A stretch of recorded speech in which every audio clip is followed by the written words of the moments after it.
আওয়ামী লীগের জন্য বিরাট সুখবর। বিএনপির সিনিয়র নেতা আমির খসরু মাহমুদ সদরে নিজেই দিলেন বড় ইঙ্গিত।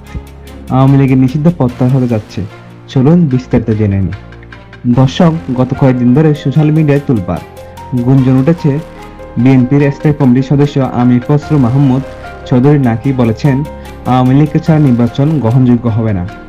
ভাইরাল ক্লিপে দাবি করা হচ্ছে তিনি বলেছেন গণতন্ত্রের সাথে সকল দলের অংশগ্রহণ দরকার, তাই আওয়ামী লীগের উপর থাকা নিষেধাজ্ঞা পুনর্বিবেচনা করা উচিত। এ বক্তব্যের পরে রাজনৈতিক অঙ্গনে শুরু হয়েছে তুমুল আলোচনা। আওয়ামী লীগের নেতাকর্মীরা এটিকে বিরাট সুখবর হিসেবে দেখছেন। অনেকের মতে, যদি সত্যি নিষেধাজ্ঞা প্রত্যাহার হয় তাহলে আবারও রাজনীতিতে ফিরতে পারে আওয়ামী লীগ। তবে মনে রাখতে হবে, এখন পর্যন্ত বিএনপির অফিসিয়াল কোনো সংবাদ সম্মেলনে এ বিষয়ে লিখিত বক্তব্য পাওয়া যায়নি। বরং এর আগে আমির খসরু বলেছিলেন গুম খুনের মামলা হলে আওয়ামী লীগের কেউ নির্বাচন করতে পারবে না। তো দর্শক, আপনার কি মনে হয় সত্যি কি আওয়ামী লীগের নিষেধাজ্ঞা উঠে যাচ্ছে? কমেন্টে জানান। ভালো লাগলে লাইক, শেয়ার আর সাবস্ক্রাইব করতে ভুলবেন না। ধন্যবাদ।